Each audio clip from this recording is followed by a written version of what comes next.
Prince Bandar, welcome to Meet the Press.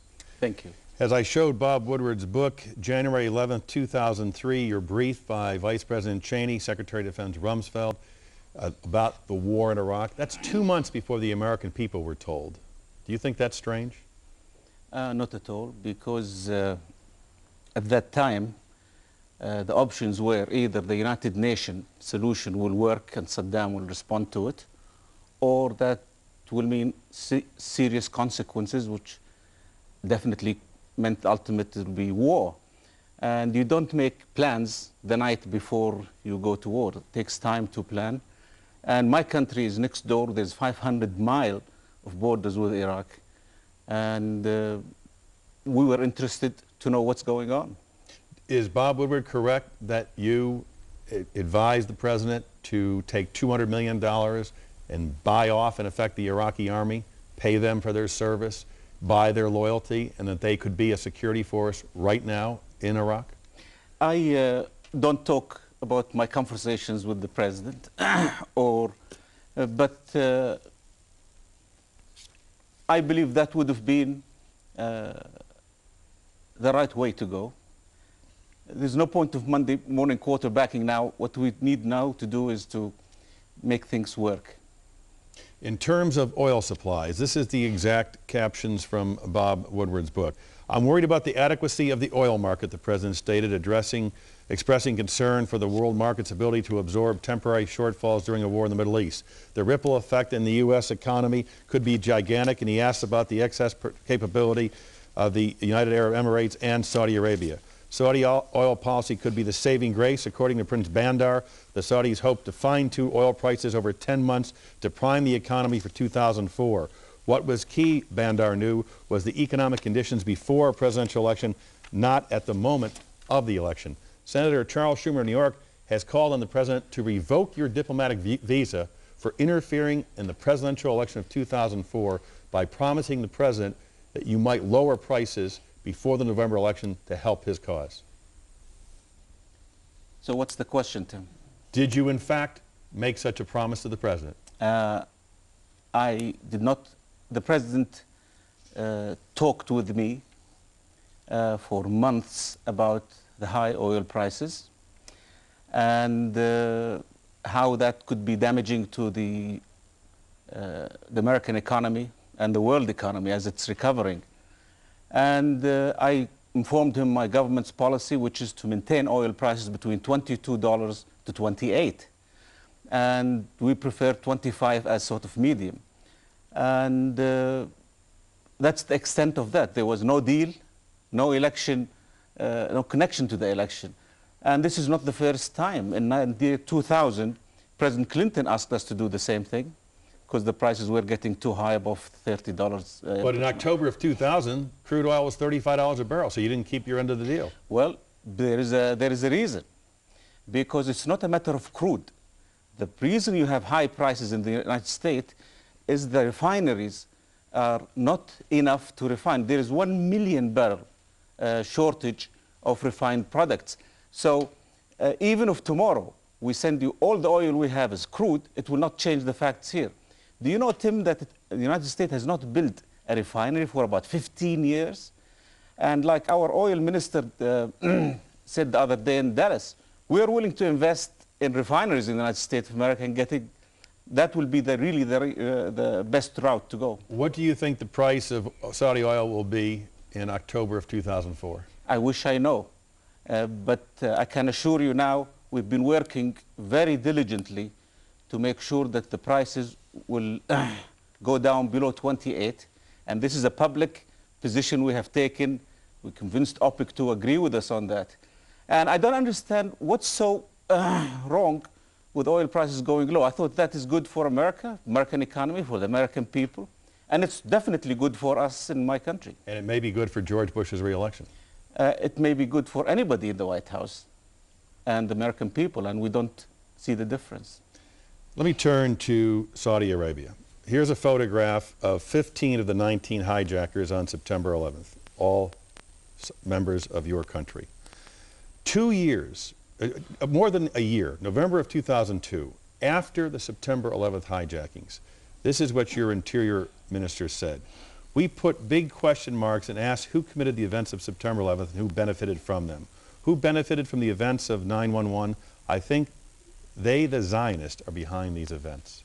Is that the position of your government? No, but I don't know what circumstances this quote was made, but I can tell you the position of my government that includes Prince Naif. 9/11 was an earthquake. It shook us to the roots. It's an evil work done by evil people who were targeting your country, but also targeting the relationship between our two countries. Otherwise, is it accidental that they will choose 15 misguided young people to be out of 19 when they had a pool of so many people from so many different countries? So it was intentional, in my judgment, to do it that way, to hurt our relationship. So the Zionists were not behind it? The Zionists were not behind it, but there is a reason why people were skeptical. If you watched 9/11 Commission of 9/11, people just could not believe that those young people who were trained in caves in Afghanistan could do something so spectacular and evil and sophisticated. The truth of the matter, we all were. So there was doubt. Is it true that those people are the ones who planned it and executed it? Well, we discovered later that it is true. Let me ask you about September 13th. This is the way Craig Unger wrote about it in the Boston Globe and now his book. What may be the single most egregious security lapse related to the attacks for the evacuation of approximately 140 Saudis just 2 days after 9/11. Let's go back to September 13th, 2001. American airspace was locked down, but some people desperately wanted to fly out of the country. That same day, Prince Bandar bin Sultan, the Saudi Arabian ambassador to the United States, longtime friend of the Bush family, dropped by the White House. He and President Bush went to the Truman balcony for a private conversation. The Saudis themselves say that Prince Bandar was trying to orchestrate the evacuation of scores of Saudis from the United States despite the lockdown of air travel. There was a flight from Tampa to Lexington. A former Tampa cop, a former FBI agent were on board providing security. The passengers included 3 young Saudis. The planes took off from Tampa. Was the first of 8 aircraft that began flying around the country, stopping in at least 12 American cities, carrying 140 passengers out of the country over the next week, 24 of whom were members of the bin Laden family.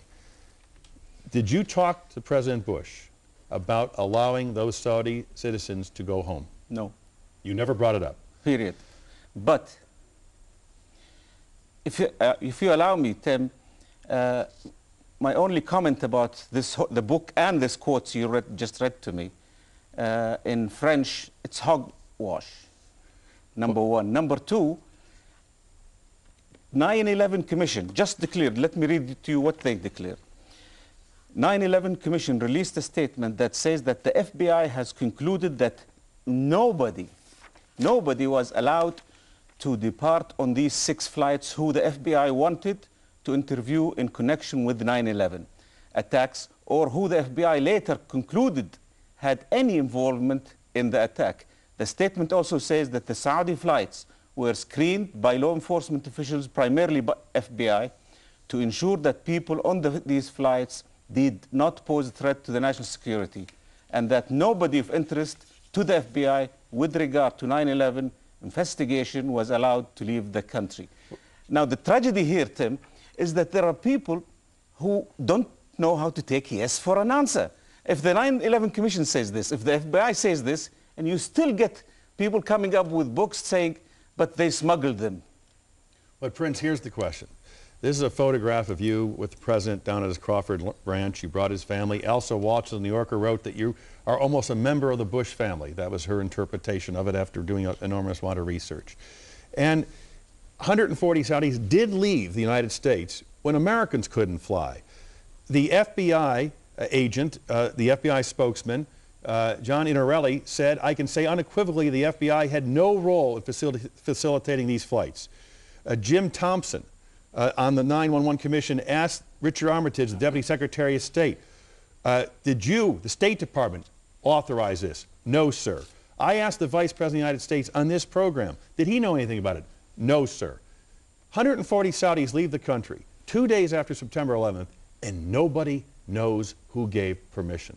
You don't know anything about it. You didn't ask anyone for permission. You didn't facilitate it in any way. The planes were just allowed to... Tim, no. This is becoming exotic now. we had those people in the country, and a lot of them were relatives of the Bin Laden family going to school, from teenagers to some people in college. And we asked the FBI that those people are scattered all over America, and with tempers high at that time, rightly so, we were worried that somebody in emotions will hurt them. So who did you call for permission? We didn't call for them, we asked them, is it possible? In the FBI. You called the FBI? Yes. And they gave permission? And the FBI, according to Richard Clark, in his testimony, called him and he said, I have no problem if the FBI has no problem. So we gathered them all in here, and then once they were here, they left. Now, the other aeroplanes were for Saudi officials who were here on vacation. And after this disaster took place, they all had to go back home to official positions. But it is not true that they were flying when Americans were not flying, Tim. Americans were flying, and restrictions were lifted, but they were, I mean, the stoppage was lifted, but there were restrictions. So, but think about it logically. Do you think, where are we, in a banana republic? I would take 148 Saudis, put them in aircraft and smuggle them out and nobody will know. Look, people have to take yes for an answer and read what 9/11 Commission said on this.